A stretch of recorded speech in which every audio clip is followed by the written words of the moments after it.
Tim Gilbert, Sky News presenter, is here to talk to us about this. Well, names don't come any bigger than Lewis Hamilton. No, he made his point, Peter. Laura, good morning. Cash Cash is king. And look, I think we're at that point now where, and we've seen the McLaren team pull out. They've got one of their members of their team who's been diagnosed with coronavirus. So it's going to be one of two things. You would suggest sometime this morning they're going to say we're postponing this Grand Prix, or conversely, they will have the Grand Prix with no spectators. And that seems to be what's happening as a bit of a template around the world, either cancelling completely, which the ATP Tennis Tour has done. For the next 6 weeks, there'll be no tennis. Or what the golf has done, the PGA is moving ahead and saying we will do it with no spectators. Interesting. These are unprecedented times in the world of sport when you think that the Masters is in April. Now, this is one of the world's iconic sporting events. The course was built for spectators. So to see a Masters with no crowd, which is going to happen, isn't it? Because I think as we go forward over the next few weeks, we're going to see AFL played with no spectators. We're going to see Rugby League played with no spectators. And this will happen, I think, for a couple of months until the world settles. I'm talking domestically here because, you know, what happens overseas is just going to dead set happen here.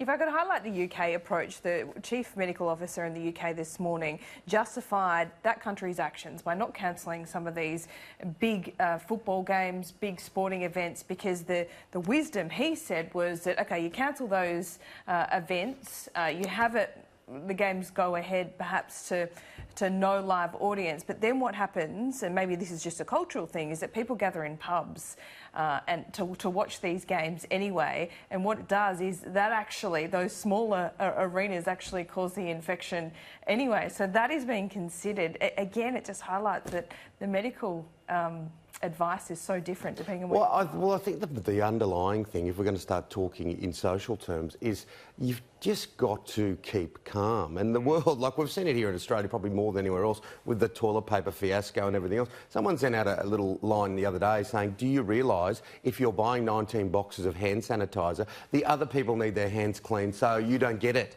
You know what I mean? So, like, and there's been a few cross messages around the world. But the bottom line is, I think the big thing is they're just trying to isolate as much as they possibly can.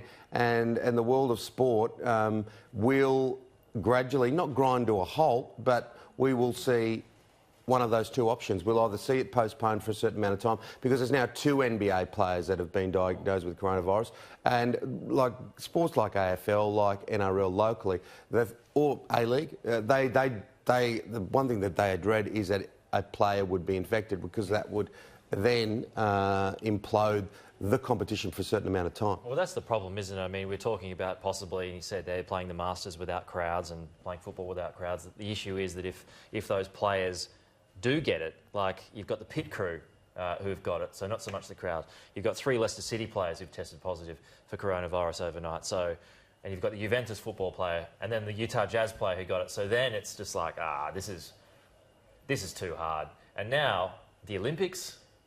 Well, it almost seems impossible, particularly because the Olympics is where it is, that it will go ahead as planned. I think you could almost, I'm a gambling man, only a little bit, but you'd put a $2 on the fact that it won't go where it's scheduled. You'd think that that'd be pushed later to the back end of the year, or maybe early next year. And I think, you know, we're going to see it with everything. Everything's going to be affected, and sensibly so. But the calm approach as an individual, I think, is the most important thing. Like, and we saw with the bushfires, we saw people, great sense of human spirit. With this, we're seeing some pretty ordinary acts of selfishness. So, that's my little $2 worth of social comment for the morning. The other thing about this Grand Prix is that Lewis Hamilton, and we mentioned at the start of our chat, he stressed, you know, how much do you want Cash to be in control of what we're doing here? Yeah. More to discuss on this. We're going to get you back in the next hour. Look forward to it. Talk a bit more sport. Thank you, Timmy.